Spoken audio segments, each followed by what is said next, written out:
Hi, this is Todd Olthoff from toddolthoff.com coming back at you with another screencast.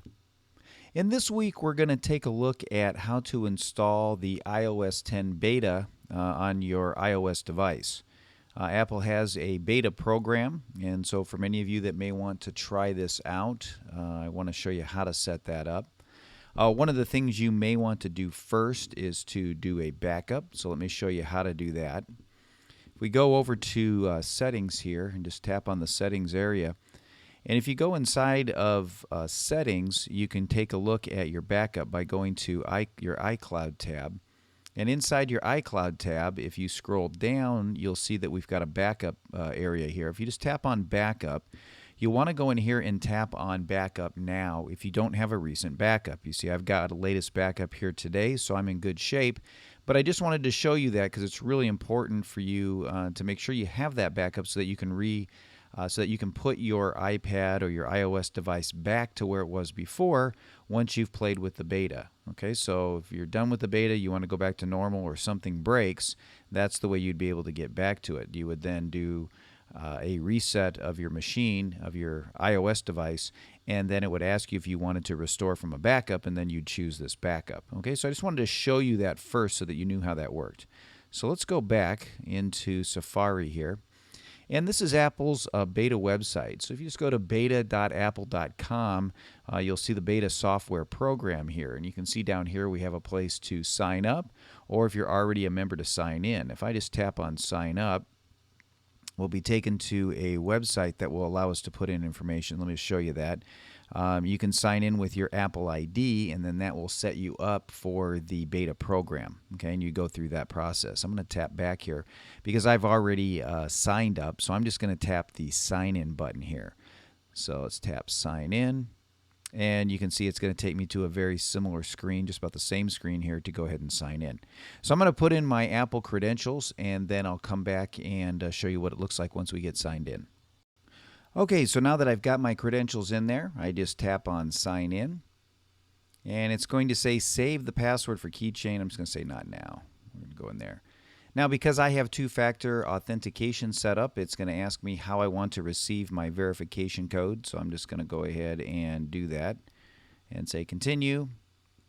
And it's going to ask me for the code. So I'm going to go ahead and get that and put that in, and then I'll come back and show you what it looks like. Okay, so here we are. I've put in that information, and here I am on the beta software guide.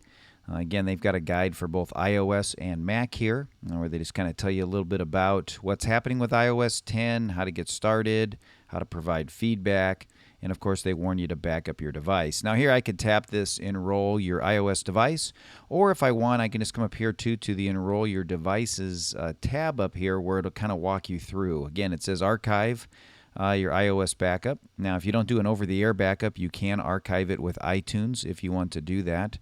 And they'll give you information on how to make that happen. In my case, I've just backed it up to my iCloud account, so that should be fine. So now what you do is come down here and you're going to download the profile. And so it's going to have you install a profile that will then provide the updates for the beta. Okay, so let's go ahead and scroll up here. We're going to tap on download profile so that we can get that to download for us here. And we'll go ahead and install it. And so it's going to take us automatically over to our general area here, and you can see this is the iOS beta software profile, and you can see it's verified. That's what we want to have happen. If you wanted to get more details, you could tap on this and it kind of shows you the certificates that it's going to install. So it's got an Apple Care profile signing certificate and an application integration certificate, and internal settings that it's going to basically change so that you can have the beta software show up. So I'm just going to go back here, and we're going to go ahead and tap on install. And so it's going to ask me to put my code in, so I'm going to go ahead and do that. And this is all of the information on the consent. It's just warning you, hey, it's beta software. Just make sure you don't mess anything up with it and all that kind of stuff. So we're going to go ahead and tap on install. And it's going to make sure we want to do that. We're going to say install profile. And so now it says it's done. The profile has been installed. And so it says now please restart your iPad to apply the changes. So I'm going to go ahead and tap on restart.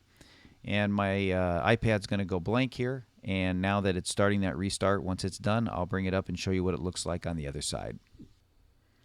Okay, so here we are back on the iPad. It's restarted and we're back into the process here.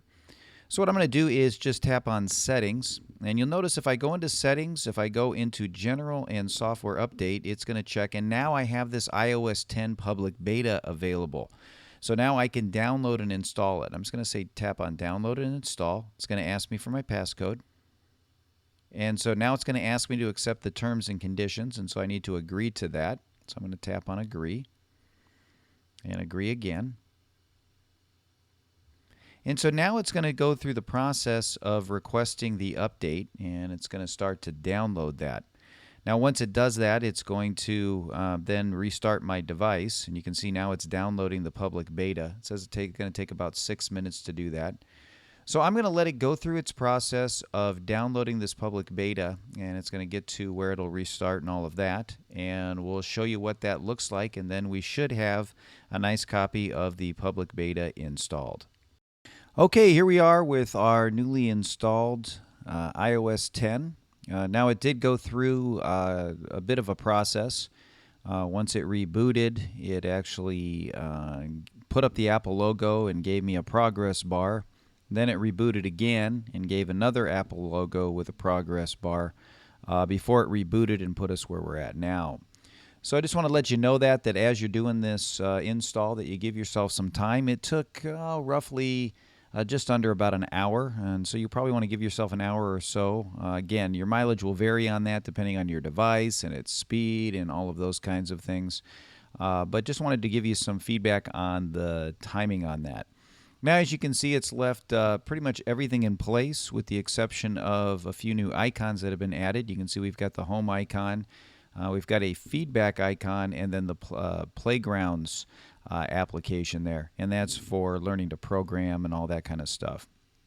Now with feedback, you can tap on this at any time and it'll bring up a feedback screen that will allow you to, we just have to accept the terms, that will allow you to log in and then provide feedback if you want to on anything that you find in the beta software that may be off or not working. And this is really important. This is why Apple puts this out there, is so that you can provide that feedback for them. I'm just going to go back home here and pull out of that. A couple of things that you can notice right away that is different. Again, if I swipe up from the bottom, Control Center, as you can see, already looks different. It's got these kind of two screens now. You got your normal things here, and then if you slide over, you've got a different look. If you just kind of slide it over, you can see it right there. So I'm going to go ahead and push this back down here. If I can push it down.